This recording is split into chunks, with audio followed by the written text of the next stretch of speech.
Hello friends, आज की ताज़ा खबरों में आप सभी का स्वागत है। झारखंड की तमाम छोटी बड़ी खबर इस वीडियो में देखने को मिलेगी। सबसे पहले बड़ी खबर, कोरोना की जांच में जमशेदपुर, मरीज में रांची आगे। एक बड़ी खबर की राज्य के जिलों में कोरोना संक्रमण की बात करें तो मरीजों के मामले में रांची जहां सबसे ऊपर है, वहीं जाँच के मामले में जमशेदपुर नंबर 1 पर है।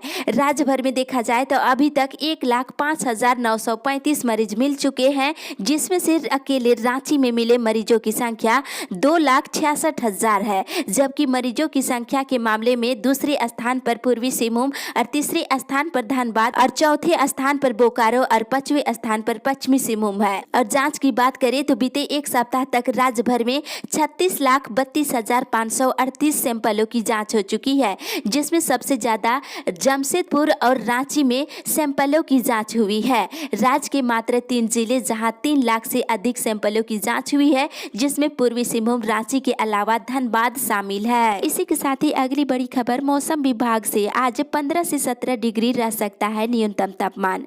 मौसम विभाग के अनुसार राजधानी का न्यूनतम तापमान 15 से 17 डिग्री सेल्सियस के बीच रह सकता है। अधिकतम तापमान 31 डिग्री सेल्सियस तक जाने की संभावना है। और वहीं मौसम विभाग के अनुसार अगले 5 दिनों तक मौसम शुष्क रहेगा, आकाश साफ रहेगा और राज्य के अलग अलग जिलों में न्यूनतम तापमान 15 से 21 डिग्री सेल्सियस तक हो सकता है। इसी के साथ ही अगली बड़ी खबर, झारखंड कोरोना अपडेट से मिले 154 नए मरीज, एक और की मौत। झारखंड में पिछले 24 घंटे के दौरान कोरोना के 154 नए मरीज मिले हैं और एक और संक्रमित मरीजों की मौत हो गई। इसके साथ ही कोरोना से मरने वालों की संख्या बढ़कर के 922 हो गई है। और पिछले 24 घंटे के दौरान बोकारो से 12, देवघर से 1, धनबाद से 15, दुमका से 2, पूर्वी सिंहभूम से 24, गढ़वा से 4, गोड्डा से 1, जामताड़ा से 9, खुट्टी से 2, रामगढ़ से 38, रांची से 39, साहिबगंज से 1 और सरायकेला से 4 और सिमडेगा जिले से 2 नए मरीज मिले हैं। इसके साथ ही राज्य में कोरोना मरीजों की संख्या बढ़कर के 1,05,935 हो गई है और पिछले 24 घंटे के दौरान 328 लोग स्वस्थ हुए हैं। इसी के साथ ही अगली बड़ी खबर, बिहार से रांची आने वाली ट्रेनों में खाली है सीटें, जल्द कराए रिजर्वेशन। बिहार से रांची आने वाले सभी ट्रेनों में अभी सीटें खाली है, हालांकि इसमें रिजर्वेशन होना शुरू हो गया है।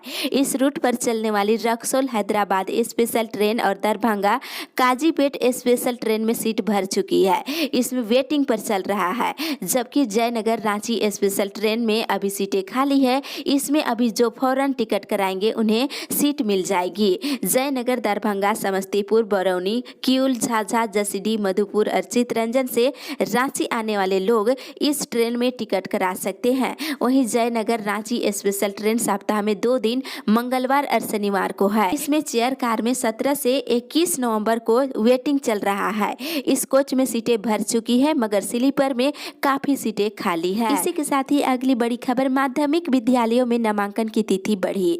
एक बड़ी राहत की खबर की माध्यमिक विद्यालयों में वर्तमान सत्र में 9वीं कक्षा में नामांकन की अवधि का विस्तार कर दिया गया है। छात्र छात्राएं अब 24 नवंबर तक नामांकन करा सकते हैं।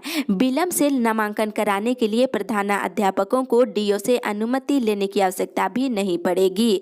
पूरे राज्य के विद्यार्थियों को इसका लाभ मिलेगा। 9वीं कक्षा में नामांकन की तिथि 24 नवंबर तक बढ़ा दी गई है। झारखंड की ओर से जारी आदेश और कोविड-19 लॉकडाउन के कारण उत्पन्न परिस्थितियों को देखते हुए नामांकन की तिथि को बढ़ाया गया है। इसी के साथ ही अगली बड़ी खबर, सवारियों से मनमाने किराए ले रहे बस संचालक। सरकार ने बस का किराया नहीं बढ़ाने का निर्देश दिया है, इसके बावजूद भी बस संचालकों ने किराया बढ़ा दिया है। छठ में रांची से पटना जाने वाले सवारियों से अधिक किराया वसूला जा रहा है। रांची से पटना जाने वाले मुसाफिरों से 500 से लेकर के 1000 तक का किराया लिए जा रहे हैं। बस स्टेशनों पर कहीं पर भी किराए का कोई बोर्ड नहीं लगाया गया है और न ही बसों में भी किराए को लेकर के कोई बोर्ड लगा हुआ है। इस वजह से बस संचालकों के द्वारा मनमाने किराए वसूली जा रही है। इसी के साथ ही अगली बड़ी खबर, अगले साल घर घर होगी जल आपूर्ति। 66 करोड़ की लागत से नवनिर्माण मधुपुर देवघर जिले के शहरी पेयजल आपूर्ति योजना के कार्यों की समीक्षा को लेकर के नगर परिषद कार्यालय कक्ष में बैठक हुई और कार्यपालक पदाधिकारी ने कहा है कि 12 लाख लीटर क्षमता का जल मीनार के साथ साथ पाइपलाइन 26 किलोमीटर की परिधि में बिछा दिया गया है। अब जल्द ही नगर परिषद घर घर में कनेक्शन देने के काम शुरू कर देगी। जबकि शहरी क्षेत्र के मुख्य इलाके में 14 लाख लीटर का 2 जगहों पर जल मीनार बनाने के कार्य भी शुरू कर दिया जाएगा। इसी के साथ ही अगली बड़ी खबर, लोगों ने धूमधाम से मनाई दीपावली, प्रतिबंध के बाद भी जमकर फोड़े पटाखे। देश के अलग अलग हिस्सों में शनिवार को दीपावली धूमधाम से मनाई गई। देश के कई हिस्सों के साथ ही राज्य के कई जिलों में प्रतिबंध के बाद भी लोग पटाखे छोड़ते नजर आए। एनजीटी के द्वारा पटाखा बिक्री पर रोक लगाए जाने के बाद भी राज्य के कई जिलों में दीपावली की रात जमकर लोगों ने पटाखे जलाए और पटाखों की बिक्री से लेकर जलाने तक में प्रशासन के आदेशों की जमकर धज्जियां उड़ाई गई। हालांकि पुलिस ने प्रतिबंध पटाखे की बिक्री पर कई लोगों को धर दबोचा है। इसी के साथ ही अगली बड़ी खबर, आज से राज्य के हर जिले में होगी धान की खरीदारी, तैयारी पूरी। एक बड़ी खबर की किसानों के लिए धान खरीदारी को लेकर के संभागनालय सभागार में अनुश्रवण समिति की बैठक हुई। इसमें प्रमुख रूप से निर्णय लिया गया है कि आज से यानी 15 नवंबर से धान की खरीदारी शुरू होगी। किसानों से न्यूनतम समर्थन मूल्य पर धान की खरीदारी का कार्य पूरे जिले में 15 नवंबर से शुरू कर दिया जाएगा। किसानों को धान बिक्री करते समय ही 50% रकम भुगतान कर दी जाएगी। इसके बाद धान की गुणवत्ता की जांच होने के बाद पूरी रकम भुगतान कर दिए जाएंगे। तो आज से राज्य के हर जिले में धान की खरीदारी शुरू हो जाएगी। इसी के साथ ही अगली बड़ी खबर, इस बार झारखंड स्थापना दिवस पर नहीं होगा कोई कार्यक्रम। कोविड-19 संक्रमण की आशंका के मद्देनजर राज्य सरकार ने इस वर्ष 15 नवंबर को स्थापना दिवस के मौके पर किसी भी कार्यक्रम का आयोजन नहीं किया है। इस दिन किसी भी योजना का उद्घाटन या शिलान्यास नहीं होगा और न ही लाभुकों के बीच परिसंपत्तियों का वितरण किया जाएगा। इसी के साथ ही अगली बड़ी खबर, आधार पंजीकरण और सुधार के लिए कैंप।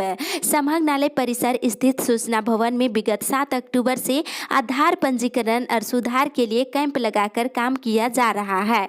इस संबंध में जिला परियोजना पदाधिकारी प्रवीण कुमार सुमन ने बताया है कि अभी तक लगभग 6000 से अधिक लोगों का आधार पंजीकरण और सुधार का कार्य किया गया और कैंप की अवधि समाप्त होने पर लोगों के आधार संबंधी समस्याओं को देखते हुए उपायुक्त हजारीबाग अदिति कुमार आनंद के निर्देश अनुसार आधार कैंप की अवधि को बढ़ा दिया गया है। 27 नवंबर 2020 तक सुबह के 10 बजे से लेकर संध्या के 5 बजे की अवधि काल में सूचना भवन जा करके आप अपना आवश्यक मूल कागजात के साथ अपना आधार पंजीकरण और सुधार करवा सकते हैं। हजारीबाग जिले से है तो आप अपना आधार कार्ड में कोई गलती हो तो सुधार करा सकते हैं। इसी के साथ ही अगली बड़ी खबर, रेलवे ने 10% बढ़ाया क्वार्टर का किराया। एक बड़ी खबर की रेलवे ने रेल कर्मचारियों के क्वार्टर का किराया 10% तक बढ़ा दिया है, जो कि 1 जुलाई 2020 से लागू माना जाएगा। इससे टाटानगर और चक्रधरपुर मंडल रेल मुख्यालय समेत अन्य स्टेशनों स्थित क्वार्टर का किराया बढ़ेगा। क्वार्टर किराए का नया प्रावधान चतुर्वर्गीय रेल कर्मी से लेकर के आरपीएफ जवान और क्लास 1 पदाधिकारियों पर एक समान लागू होंगे। रेलवे में नए किराया शेड्यूल के अनुसार टाइप 1 क्वार्टर से टाइप 5 और बांग्ला तक में 14 रुपये से लेकर 710 रुपये तक की बढ़ोतरी होगी। हालांकि रेलवे में वर्ष 2010 से क्वार्टर का किराया बढ़ाने की तैयारी शुरू की गई थी। साथ ही अगली बड़ी खबर, रिक्त पदों को भरने को लेकर 24 नवंबर से अनशन। आदर्श श्रमिक स्वावलंबी सहकारी समिति लिमिटेड चिरैया के अध्यक्ष संतोष कच्छप की अध्यक्षता में बैठक हुई और 24 नवंबर से चिरैया सेल के रिक्त पदों को भरने को लेकर नियुक्ति प्रक्रिया शुरू कराने की मांग को लेकर के आमरण अनशन पर बैठने पर निर्णय लिया गया है। 24 नवंबर से आमरण अनशन कर रिक्त पदों को भरने को लेकर के मांग की जाएगी। साथ ही इधर झारखंड के मुख्यमंत्री हेमंत सोरेन ने घोषणा किए हैं कि झारखंड के पब्लिक सेक्टर हो या फिर प्राइवेट सेक्टर में स्थानीय बेरोजगारों को 80% नियुक्ति में प्राथमिकता दी जाएगी। इस आधार पर चिरैया में अगर बहाली प्रक्रिया नियुक्ति प्रक्रिया शुरू होती है तो स्थानीय युवाओं को रोजगार मिल सकेगा। इसी के साथ ही अगली बड़ी खबर, आईआईटी पेंशन के लिए पोर्टल बनेगा। एक बड़ी खबर की देश भर के कॉल कर्मियों के पीएफ पेंशन के हिसाब किताब रखने के लिए आईआईटी आईएसएम पोर्टल बनाया जाएगा। 19 नवंबर को CM PF board of trustee की बैठक रांची में हो रही है। बैठक में इस पर सहमति दी जाएगी और सीएम पीएफ के उच्च पदस्थ सूत्रों ने बताया है कि बोर्ड से हरी झंडी मिलने के बाद आईआईटी को पोर्टल के निर्माण की जिम्मेदारी सौंप दी जाएगी। पोर्टल के माध्यम से कॉल कर्मी पीएफ पेंशन को लेकर अपडेट रहेंगे और सब कुछ ऑनलाइन समझ सकेंगे। इसी के साथ ही अगली बड़ी खबर, मतदाता जोड़ो अभियान कल से शुरू। मतदाता जोड़ो अभियान 16 नवंबर से शुरू हो रही है। मतदाता सूची में अपना नाम चढ़वाने, हटाने या फिर सुधार कराने को लेकर के अगर किसी तरह की कोई कार्य हो तो कल से कैंप लगाया जाएगा। आप इसमें जा करके सुधार करा सकते हैं। और मिली जानकारी के अनुसार 16 नवंबर से 15 दिसंबर तक चलने वाले इस कार्यक्रम के बाद 15 जनवरी 2021 को अंतिम रूप से मतदाता सूची प्रकाशित की जाएगी। किसी तरह की कोई त्रुटि है आपके वोटर आईडी कार्ड में तो आप उसमें सुधार करा सकते हैं। नाम हटाना है तो भी आप अपना वहां जाकर आवेदन दे करके सुधार करा सकते हैं। इसी के साथ ही अगली बड़ी खबर, आज से डाउनलोड होगा प्रवेश पत्र। नेतरहाट आवासीय विद्यालय नेतरहाट में नामांकन प्रवेश परीक्षा के लिए एडमिट कार्ड 15 नवंबर से डाउनलोड होगा। स्कूल की वेबसाइट से आप डाउनलोड कर सकते हैं। परीक्षा 5 दिसंबर को होगी। जिन विद्यार्थियों ने प्रवेश परीक्षा के लिए ऑफलाइन आवेदन जमा किया है वे भी एडमिट कार्ड डाउनलोड कर सकते हैं। वहीं स्नातकोत्तर के फॉर्म 24 तक भरे। रांची विश्वविद्यालय के MA, MCA, MCOM के दूसरे सेमेस्टर के CBSE सत्र 2019 से 21 के परीक्षा फॉर्म भरने की अंतिम तिथि 24 नवंबर है।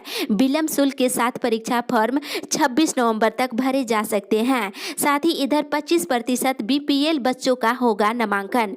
राजनगर प्रखंड क्षेत्र के CBSE मान्यता प्राप्त साई सरस्वती इंग्लिश स्कूल डंगरडीहा में शिक्षा का अधिकार अधिनियम 2005 के तहत 25% BPL परिवार के बच्चों का नामांकन प्रारंभ कर दिया गया है।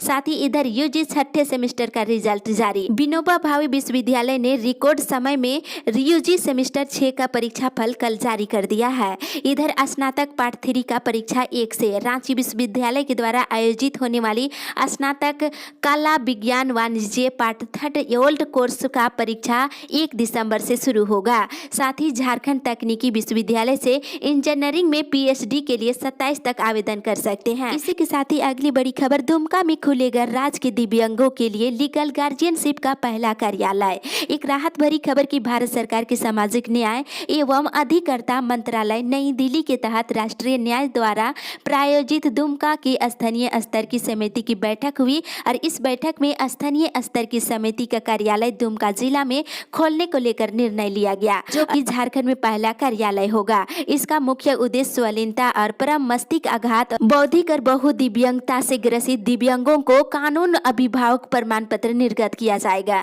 ताकि राज्य सरकार और भारत सरकार के द्वारा दी जाने वाली सुविधाओं का दिव्यांग लाभ उठा सके। इस प्रमाण पत्र को प्राप्त करने के बाद अभिभावक उस दिव्यांग का बैंक खाता खुलवा सकेगा और कानूनी अड़चन आने पर निःशुल्क जिला विधिक सेवा प्राधिकार द्वारा सुविधा ले सकेगा। तो इस अपडेट में बस इतना ही। आगे की खबर के लिए आप हमारे साथ